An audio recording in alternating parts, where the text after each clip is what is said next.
Tokrat preverimo, koliko kilometrov povprečno na leto delajo lastniki električnih avtomobilov. Potem pogledamo, kako so Audijevi inženirji še za stopnjo više dvignili štirikolesno krmiljenje. In po dolgem času se odpeljemo na daljšo vožnjo pred premiero novega Peugeota 208, 308, 408. Predpremiera 308. In spoznamo Toyoto Yaris Cross.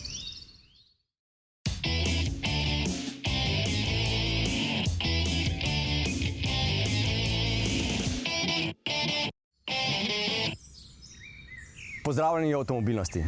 V lanskem koronskem letu smo po podatkih statističnega urada prevozili seveda občutno manj kilometrov, natančneje zgolj po avtocestah za skoraj 30% manj.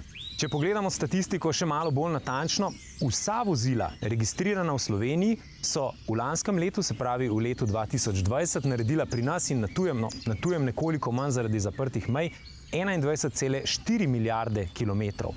Če primerjamo z letom prej, se pravi letom 2019, je bilo teh kilometrov 22,1 milijardo. Od vseh teh prevoženih kilometrov jih je daleč največ bilo narejenih z osebnimi avtomobili, skoraj 80%. In od teh spet daleč največ z dizelskimi avtomobili, skoraj 65%. Ja, to pa zato, ker je dizel, vsaj kar se tiče preračunov in tega, kako udobno se lahko na relacije vozimo z njim, najboljša izbira. Predvsem pa najbolj varčno. Ampak tukaj smo pred novim izzivom. Novi izzivi in predvsem preverjanja, ki jih je opravil Luka pri voznikih, ki uporabljajo električna vozila, ne samo za po mestih, kako funkcionira to na dobo večjih let in če kdaj pogrešajo dizel.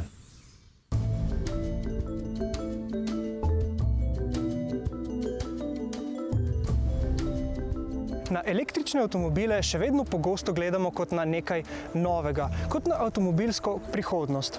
No pa vendar so prvi množični električni avtomobili na trgu že kar nekaj let in vozniki so se z njimi vozili še preden je to postalo, kot radi rečemo, kul. Pa zavrtimo uro nekoliko nazaj. Je pač bilo mogoče zanimivo, ker si mogel v avtomobilu včasih tudi prespati, da se je dejansko napolnil. Se pravi 2 kW, rabiš jih pa 20, polniš z 2, pomeni, da moraš 10 ur nekje biti. Bili so avtomobili, ki so jih entuziasti predelovali. Recimo kak Andrej Pečak je imel že pa 5 let, 10 let prej električne avtomobile predelane. Zdaj, velikoserijski, pa kakor jaz vem, mogoče so bili 3 ali pa 4. No, danes je električni avto že zlahka prvi avto pri hiši. Še več, vozniki električnih vozil se vozijo celo več od tistih, ki vozijo na bencin ali dizel. Na leto naredim 25.000 kilometrov, v letu in pol nisem zapravila niti centa za gorivo. Sem imela stroške samo z letnim servisom, ki znaša 68 evrov.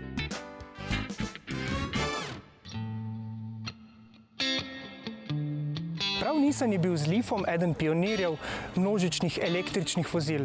No in ta Leaf je danes po nekih čisto neuradnih EV standardih že pravi električni starodobnik. No, po uradnih standardih pa je po starosti tipično slovensko rabljeno vozilo. Edino, kar je crknalo na temu Nissanu v 10 letih, je stikalo za okna. Pa je to pač dejansko prvi avto, ko smo ga dejansko imeli, koliko ima zdaj, 275.000 kilometrov, in zelo zanesljiv. Je pa velika razlika v sami bateriji, to je pa treba reči. Vse več električnih rabljenih vozil, pa tudi dostopnejša in uporabnejša nova vozila bodo seveda vabila vse več uporabnikov. Po njih že danes ne posegajo več le tisti, ki želijo biti pionirji. Ja, v bistvu je bila logična posledica, ki se je nadaljevala iz nabave toplotne črpalke. V lanskem letu smo se odločili za sončno elektrarno in potem je bilo električno vozilo nekako logična posledica vsega tega. Ko pa smo temu dodali še 11 let star družinski avto, potem je padla končna odločitev za nakup. Ker je to naš prvi družinski avto, smo se odločili, da mora imeti dometa vsaj do Ljubljane in nazaj, katerega lahko opravimo brez postanka. Veliko ljudi si življenje lastnikov električnih vozil danes še predstavlja takole, z dolgočaseno posedanje na klopcah in čakanje ob električnih polnilnicah. A sami smo tudi s pomočjo številnih prispevkov v naši oddaji o uporabi električnih vozil ugotovili, da stvari v resnici niso preveč zapletene. Ampak še vedno naši sogovorniki v en glas pravijo, da jim v družbi električnih vozil tudi danes ni dolgčas. Joj. Na začetku definitivno ni bilo dolg čas, ker si mogel dejansko se potruditi, da si sploh kam prišel, ne. Jaz sem rekla, vedno rečem, da nas enkrat ena polnilnica tam v Sežani ni spustila. Nekam so bili omejeni s časom, smo najprej hoteli iti na policijo, potem smo pa ugotovili, da imamo tudi rdeči gumb, ki smo ga s pridom izkoristili, da nas je polnilnica spustila. Tudi iskanje brezplačnih polnilnic nam je postalo hobi, ker se zelo radi veliko gibljemo in hodimo peš, potem obiščemo tako, da lahko še kaj pogledamo, sicer pa tudi kava ni odveč.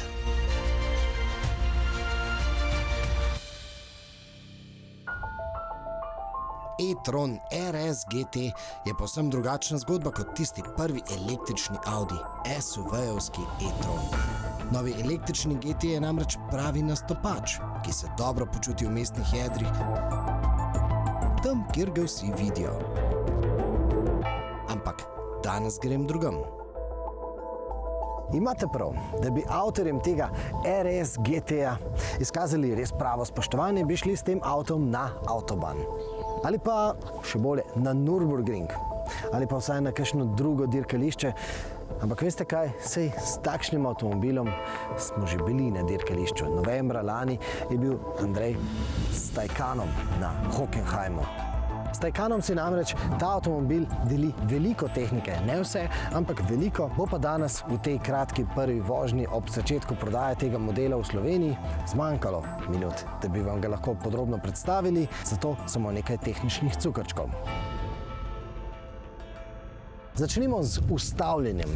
3 metre na kvadratno sekundo zmore pojemek ta avtomobil, se pravi 0,3G. In to zmore samo s pomočjo elektromotorjev. Ko voznik pritisne na zavorni pedal, v resnici sproži delovanje elektromotorjev. Če bi želeli mi te zavorne kolute vsaj malo segreti, mora voznik ta pedal pritisniti na polno in pa hipno. Šele takrat se zganejo tele koluti. Po Audijevih izračunih imamo tukaj presežek toplotne energije samo v kakih 5 do 10%.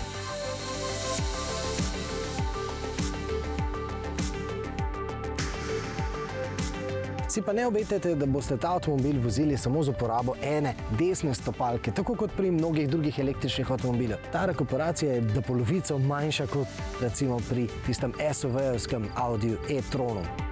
Audi namreč preferira vožnjo z inercijo. In seveda je razlog v tem, da nam želi Audi ponuditi takšne občutke, kot jih poznamo pri bencinskih športnikih. So pa pospeški tisti, ki so električni. 3,3 sekunde je dovolj, da ta avtomobil doseže 100 km/h.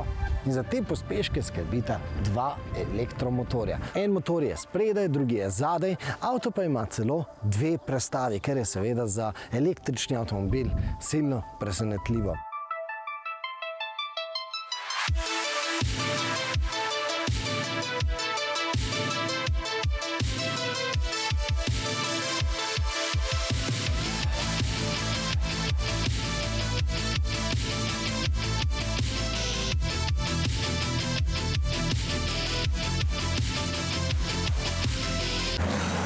Pogon je seveda quattro, 4-kolesni, tako kot se za Audi spodobi. Ta quattro je po novem elektronski. Elektronsko navor razporeja po vseh 4 kolesih, elektronsko pa pomeni tudi to, da se še bolj hipno prilagaja vsem cestnim razmeram, predvsem pa množici podatkom, ki jih zagotavljajo vsi možni senzorji okoli avtomobila. Baterijski sklop je sestavljen iz 33 modulov, vse skupaj je ogrevano in hlajeno in pod izredno visoko napetostjo, kar 800 voltov. To zagotavlja, da je vse to kablovje tukaj lažje in pa bolj učinkovito. Predvsem pa to pomeni tudi to, da lahko ta avtomobil napolnimo izredno hitro. 270 kW polnilec je v tem avtomobilu vgrajen. Če boste torej želeli s tem avtomobilom potovati na daljše razdalje, bo za vaš postanek dovolj hitra prehrana. Električne energije se bo v tem času nabralo za 84 kWh in to bo po WLTP merjenju zadostovalo za 472 km.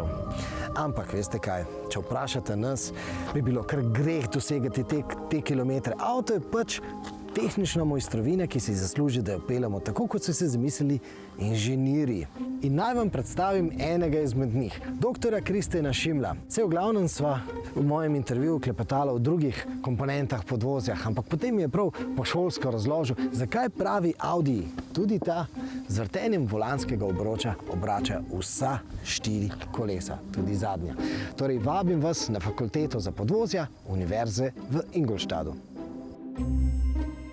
A longer wheelbase adds to a more sovereign straight-line driving behavior. And with an active rear-wheel steering system, you have the option to add a virtual wheelbase, so you can increase the wheelbase. So with a conventional car, you would steer at the front, and then you would add up with a turning radius, which is defined by the amount of angle that you're steering at the front. And with the stiff axle, it is predefined where you're turning around this distance. If you have a rear wheel steering system additionally, then you can do this in a city situation, which makes you turn around this point, which virtually reduces the wheelbase. And if you're turning the other way around, if you do like this, then you can kind of increase the wheelbase virtually. And this adds a lot to the sovereignty of the car.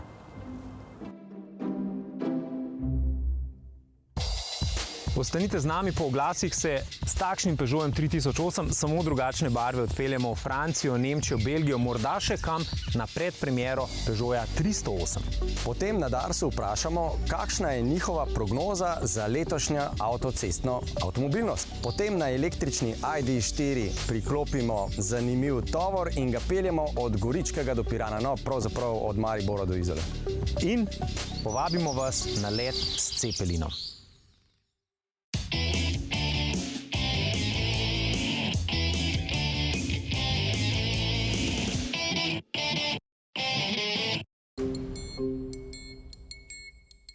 Poleti so naše ceste manj obremenjene in s tem kar same kličejo k obnovitvenim delom.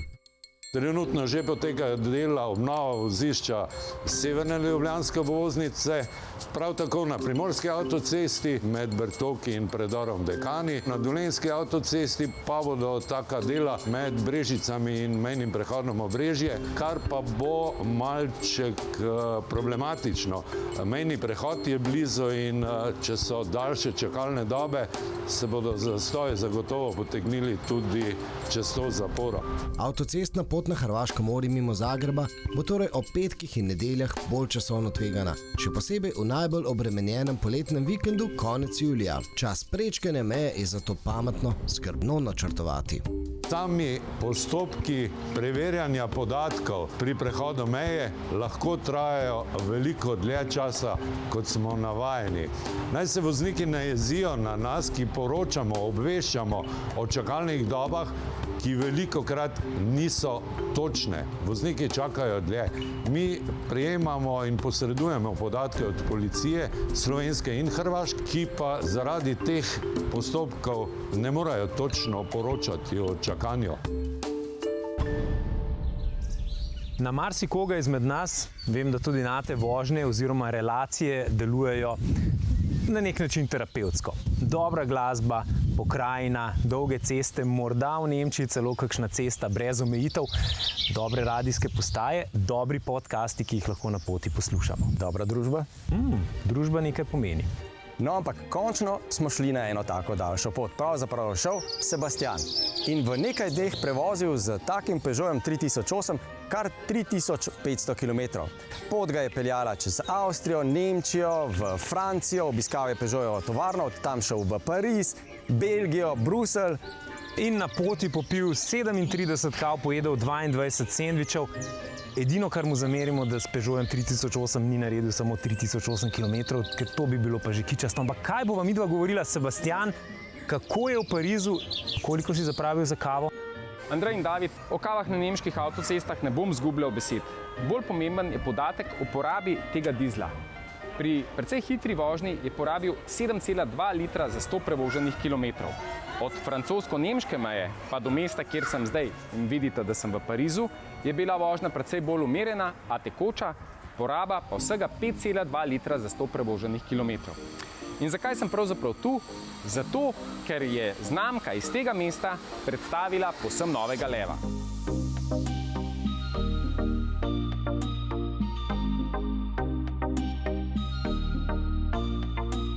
Petvratni kombi limuzini bo tudi v zadnji generaciji družbo delala karavanska različica. Po vzoru večjega 508 so tudi v karavansko različico 308 vložili ogromno truda in znanja in tako lahko na prvi pogled rečemo, da jim je uspelo.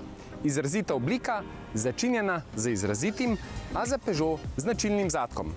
V dolžino meri več kot 4,6 metre. Medosna razdalja pa je v primerjavi s petvratno različico daljša za 55 mm. Posledično je precej več prostora za kolena potnikov na zadnji klopi. Tudi zaradi 21 cm daljšega zadnjega previsa pa je jasno večji tudi prtljažnik. V osnovi ponuja 608 litrov, ob zloženih naslonjalih zadnje klopi pa je prostora za kar 1634 litrov. Le 300 km severna je od Pariza, v Bruslu pa je v Evropi doma Toyota, ki je prav tako predstavila pomembno letošnjo novost. Tole za menoj je novi Toyotin Yaris Cross.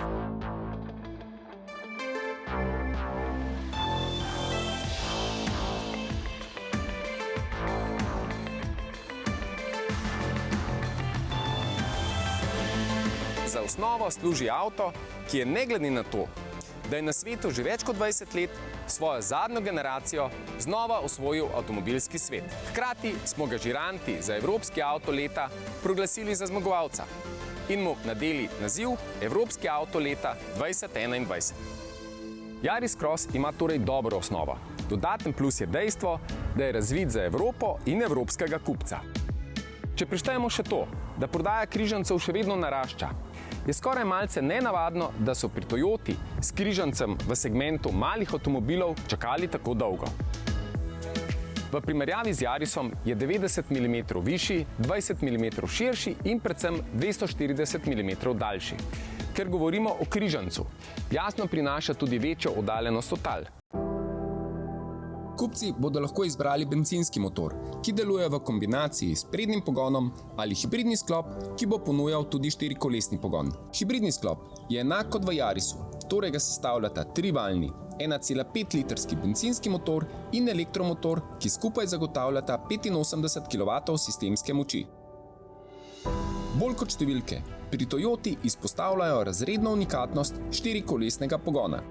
Vsak motor skrbi za svojo os, pri čemer se pri speljevanju in pospeševanju navor usmerja k zadnji osi, pri običajni vožnji pa k prednji osi. Če sistem zazna slabši oprijem, pa se ves navor razporedi med obe osi. Notranjost je prijetna, predvsem pa sodobna in v skladu z današnjimi pričakovanji, povezana z digitalnim svetom. Za brezžično povezljivost skrbi integrirana SIM kartica. 9-palčni osrednji zaslon je odziven in pregleden, hkrati sistem omogoča brezžično uporabo Apple CarPlay ali Android Auto. Leta 2014 je David napovedal prispevek o vleki prikolice na način, kot ga danes pa v mojem ne more več. Poglejmo. To, kar so Valentino Balboni za Lamborghini, Walter Roll za Porsche ali pa recimo Jean-Claude Van Damme za Volvo, je Anton Kastrevc za Adrio. No, David, leta delajo svoje, bi še šlo? Jaz mislim, da Takrat so bili kroji in materiali malo boljši. Moda je problem, ja, moda. Moda je težava. Ampak danes boš spet vlekel in spet bo šlo na tesno, ali No, ne? da razložim, kako je bilo takrat. Takrat smo pri Adrii preverjali, kako oni testirajo svoje prikolice, kakovost in funkcionalnost na sami cesti oziroma pri vleki in kako deluje sistem, ki pomaga pri manevriranju s prikolico, predvsem kar se tiče vzvratne vožnje. Kako se bomo pa tega lotili danes, pa No, David bo na kljuko električnega avta pripel prav zanimiv tovor, ampak tokrat bo gledal nekaj drugega. kilovate. Vidimo se v Izolski marini. Andrej bo šel v Izolo s krmilom, se pravi z motorjem. Jaz pa tudi na en prav poseben način, sicer ne z vodnim skuterjem direktno, ampak lahko rečemo pa posredno. In sicer še z enim presenečenjem dneva, in sicer z električnim avtomobilom. Če še nekaj let nazaj veljalo, da so električni avtomobili bolj kot ne samo za mesto, saj jim avtocesta povzroča več ali manj preglavic, smo se mi tokrat odločili, da bomo z električnim avtomobilom peljali na prikolici tudi vodni skuter. Zdaj pa samo, da vidim, če meni uspe tole priključiti.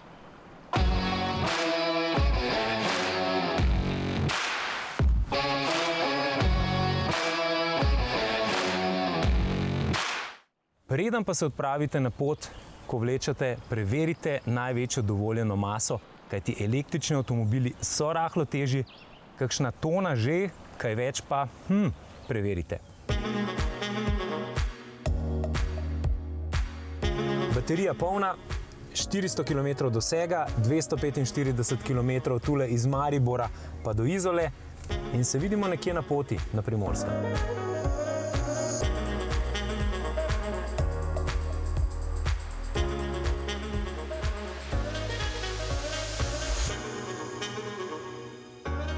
Zdaj, nekaj moramo vedeti. Zelo električnim avtomobilom odgovarja umirjena vožnja. Aktivni tempomat na avtocesti je z vleko dovoljenih 100 km/h in aktivni tempomat tudi prej zavira, bolj blago zavira in bolj umirjeno pospešuje, kot bi to storili mi s klasično nogo na stopalki. Na tak način bomo, vsaj jaz sem skoraj prepričan v to, do Izole prišli s kar zajetnim bonusom oziroma rezervo baterije.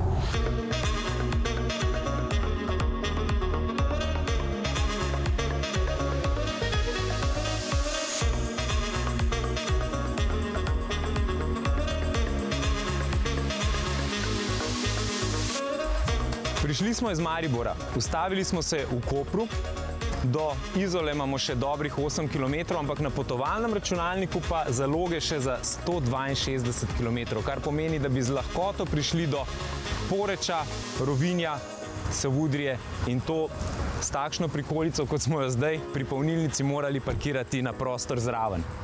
Elektromobilnost pa pomeni tudi, da je treba svoje poti malo bolj planirati. In če imate na voljo takšne polnilnice, kot so Ionitijeve, ki so najhitrejše v svojem segmentu, potem se splača ustaviti in napolniti z res največjo hitrostjo. In zdaj bomo naredili hiter test. V 20 minutah bomo pogledali, koliko kilometrov še dobimo.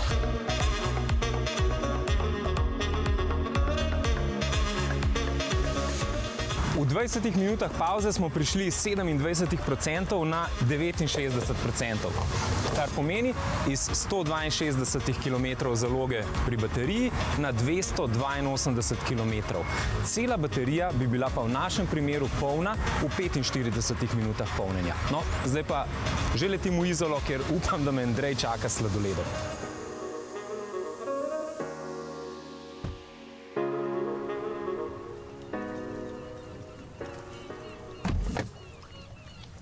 In pristali smo v Izoli. Andrej, živa. Glede na to, da sem peljal po avtocesti tempomat 100 km/h, koliko časa si ti že tukaj? Toliko, kolikor je razlike med 130 in 100 km/h.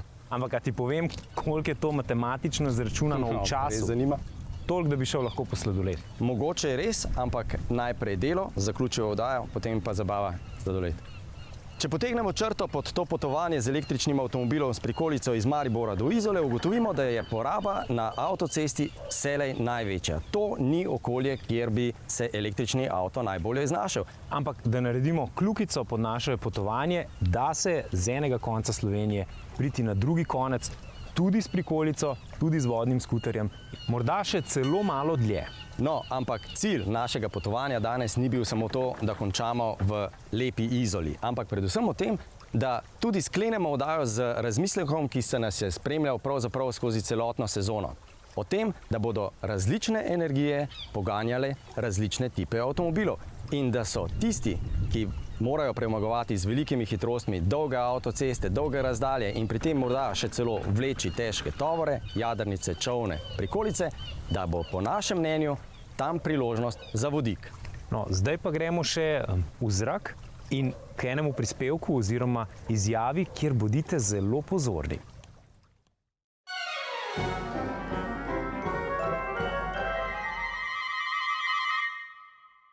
It's like a cross between a helicopter and a ship. We are floating in the air, just like a boat on the water. The only difference is you can't see the waves. An airship has most of its lift from the gas. So obviously, just like any children's helium balloon, this is a little bit bigger than a child's balloon. We have at the moment cubic meters of helium inside. And 1 cubic meter of helium lifts 1 kilogram.